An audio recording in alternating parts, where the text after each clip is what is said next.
welcome to the Narrowing Path, walking the spiritual walk. My name is Steve Van Eiderstein. Thank you for joining me today as we go through and we do James Allen's daily meditation reading for March 2nd. I'm looking forward to it. Yesterday's was really, really great, just as a reminder that that inner work is so crucial because we make our realities due to the internal condition, our internal state. So looking to see where today's brings us. So this will be fresh to you and fresh to me, meaning I haven't read it before I jumped on this podcast and reading it on the air live. So you'll get my genuine response, reactions, observations, and what I relate to about the reading. And then we will go from there. So here we go. March 2nd of James Allen's Daily Meditations. There is no nobler work or higher science than that of self-perfection. Let man realize that life in its totality proceeds from the mind, and lo, the way of blessedness is opened to him. For he will then discover that he possesses the power to rule his mind, and to fashion it in accordance with his ideal. So he will elect to strongly and steadfastly walk those pathways of thought and action which are altogether excellent. To him life will become beautiful and sacred, and sooner or later he will put to flight all evil, confusion, and suffering. For it is impossible for a man to fall short of liberation, enlightenment, and peace who guards with unwearying diligence the gateway of his heart. He who aims at the possession of a calm, wise, and seeing mind engages in the most sublime task that man can undertake.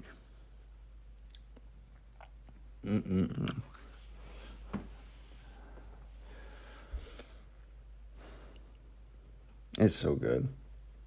There's some of these that I read and I'm just like, that's just a perfect reminder, or just a worded in such a way that just resonates very deeply.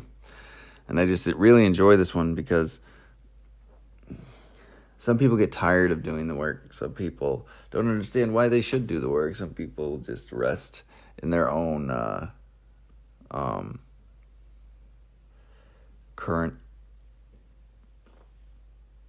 position with no desire for self-perfection, as he calls it here. The removal of those things that stand in our way between good and blessedness and peace and ourselves. And it's just a great reminder. So it starts off with, there is no nobler work or higher science than that of self-perfection. And we're talking about actual self-perfection here, right? Actual. And not where actions are taken, where behaviors are changed, where internal dialogues are observed and changed through meditation and observation. These are important. He goes on to say, let man realize that life in its totality, proceeds from the mind, and lo, the way of blessedness is open to him. When you realize your entire life comes from your mind and your mind's perspective, your mind's understandings, and your mind's belief, the way of blessedness is open to him. Because that is something that you realize through doing this type of work and these types of activities and practices, that you have control over that. You have influence in your mind, over your mind. I didn't know that. I thought it was like one of my just default things to say, I guess, was this is just how I am.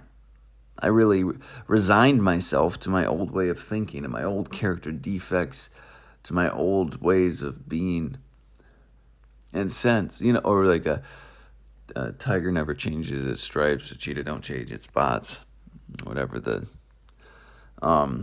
sayings are. I thought I would always be that person, and it doesn't have to be that way. It took me a long time to find out that. It really did. As ridiculous as that might sound, it took me a long time to come to terms with the fact that it doesn't have to be that way.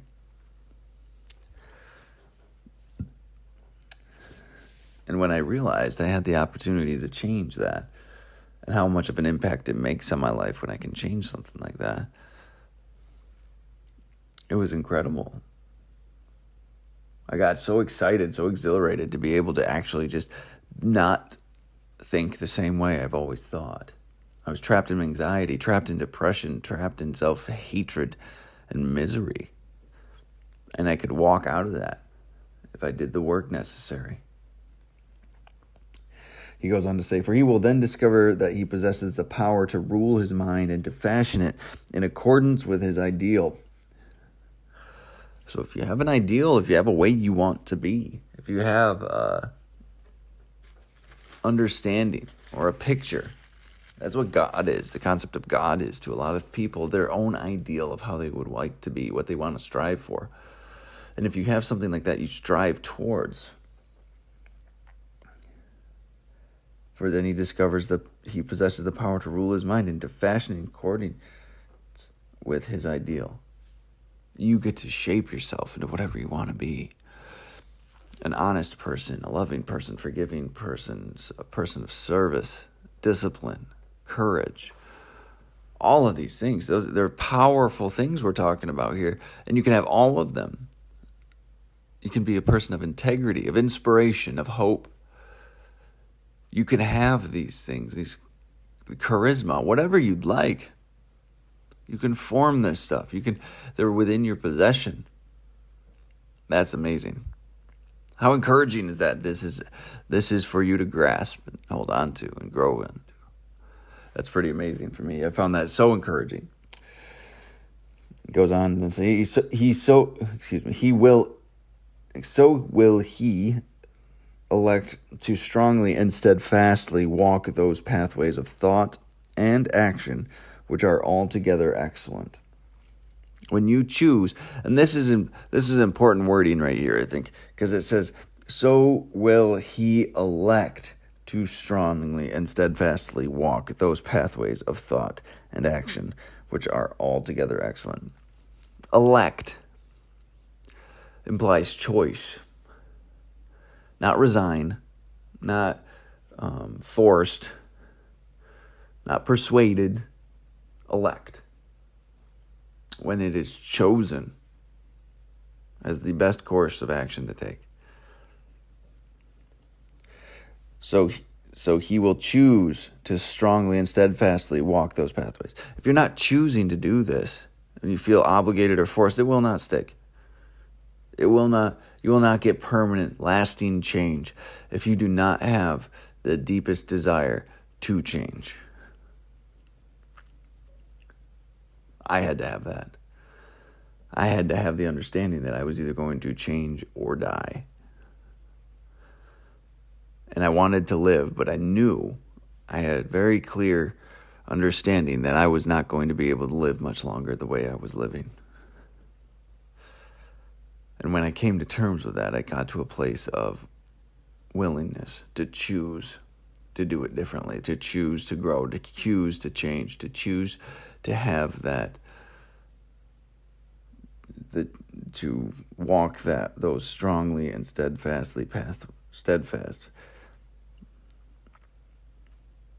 those pathways of thought and action, strongly and steadfastly. I wanted those different ones, and I've come some hiccups and some bumps along the way. They've come along with a lot of things, to be fair. A lot of things I've had to change that I didn't know I needed to, that I didn't want to, objectively, because I enjoyed them. I enjoyed my sins, as this would call it, potentially, or shortcomings, or character defects. I enjoyed getting angry. I enjoyed getting self-pitying, depressed. I enjoyed those things. They did something for me. But when I chose those pathways of thought and action, which were altogether excellent, I had to let those things go. And trust what was on the other side and face them. And walk them strongly and steadfastly, like it says here. And then he goes on to say, to him life will become beautiful and sacred, and sooner or later he will put to flight all evil, confusion, and suffering. It doesn't say all at once, it says sooner or later he will put to flight all evil, confusion, and suffering. It's a common term in the recovery world that it's progress, not perfection. And it's bled out to the general population. I see a lot of recovery terms now that I didn't hear until I got into recovery from drug and alcohol addiction and grief and mental health. So until I got there, did I hear these terms. And I guess they could have always been there, but I didn't start seeing them really till the last year or so, get mixed into the rest of the world. But there is a practice of progress, not perfection. We strive for perfection, but we settle for progress as we go along. And now that does not mean we get in a cop-out and say, oh, well, I'm going to do it anyway. It's progress, not perfection anyway. If you get the opportunity to choose to do something differently, it's your responsibility to choose differently. To knowingly choose your old sin is evil. It is. It just is. There's no other way around it. It's a knowing participation.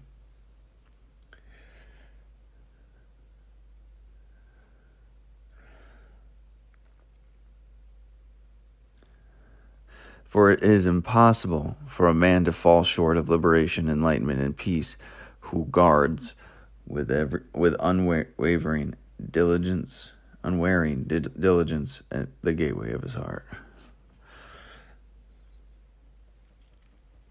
When you start being mindful of everything, because everything matters. We've talked about it previously on this podcast. Everything matters.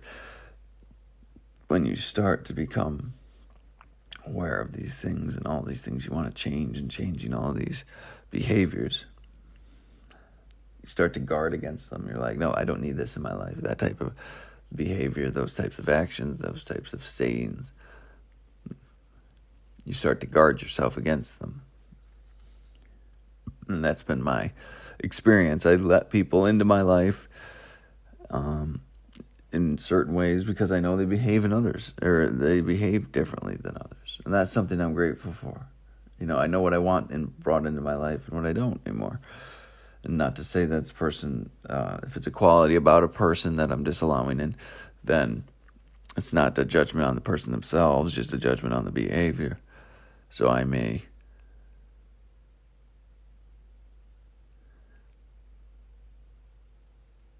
continue to maintain my liberation, enlightenment, and peace, and that growth for me. I can still love them, but it's not necessarily something I need. And then he goes ahead and ends it with, he who aims at the possession of a calm, wise, and seeing mind engages in the most sublime task that man can undertake. I love that. I love the way that ends. There's no greater attainment than a calm, wise, and seeing mind. There's so much power and strength and serenity in the calm, wise, and seeing mind. There's vision and understanding. There's compassion and love.